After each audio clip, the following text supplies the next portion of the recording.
തിരുവനന്തപുരം പൂവച്ചൽ പുളിങ്കോട് 15-കാരനെ കാറിടിച്ചു കൊന്ന കേസിൽ മെയ് 6-ന് വിധി പറയും. വഞ്ചിയൂർ 6ാം അഡീഷണൽ സെഷൻസ് കോടതിയാണ് വിധി പറയുക. ക്ഷേത്രമതിലിൽ മൂത്രമൊഴിച്ചത് ചോദ്യം ചെയ്തതിനാണ് 15-കാരനായ ആദിശേഖരനെ ബന്ധു കൂടിയായ പ്രിയരഞ്ജൻ കാറിടിച്ച് കൊലപ്പെടുത്തിയത്.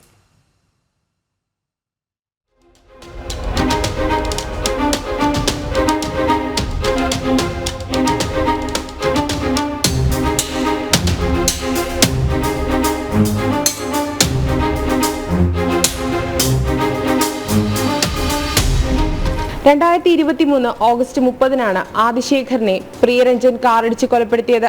പൂവച്ചൽ പുളിങ്കോട് ഭദ്രകാളി ക്ഷേത്രത്തിന്റെ മതിലിൽ പ്രിയരഞ്ജൻ മൂത്രമൊഴിച്ചത് ആദിശേഖർ ചോദ്യം ചെയ്തിരുന്നു.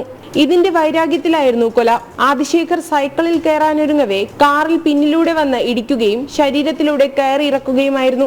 അബദ്ധത്തിൽ കാർ മുന്നോട്ട് നീങ്ങി കുട്ടിയെ ഇടിച്ചതെന്നായിരുന്നു പ്രതിയുടെ വാദമെങ്കിലും CCTV ദൃശ്യങ്ങളും മറ്റൊരു ബന്ധുവിന്റെ ദൃക്സാക്ഷിമൊഴിയും പുറത്തുവന്നതോടെ ക്രൂര കൊലപാതകം പുറത്തുവന്നു. തുടർന്ന് പോലീസ് കേസെടുക്കുകയും അന്വേഷണത്തിൽ കൊലപാതകമാണെന്ന് വ്യക്തമാവുകയും ചെയ്തതോടെ കുറ്റപത്രം സമർപ്പിച്ചു.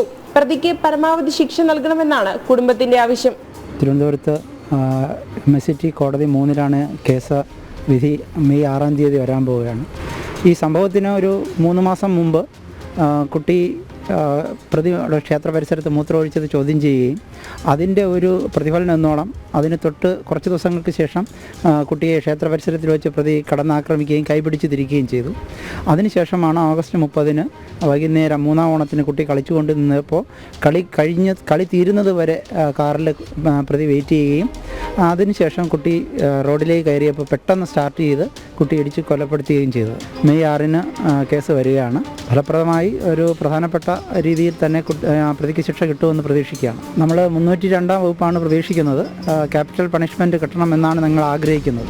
തിരുവനന്തപുരം വഞ്ചിയൂർ 6ാം അഡീഷണൽ സെഷൻസ് കോടതി മെയ് 6-ന് വിധി പറയും.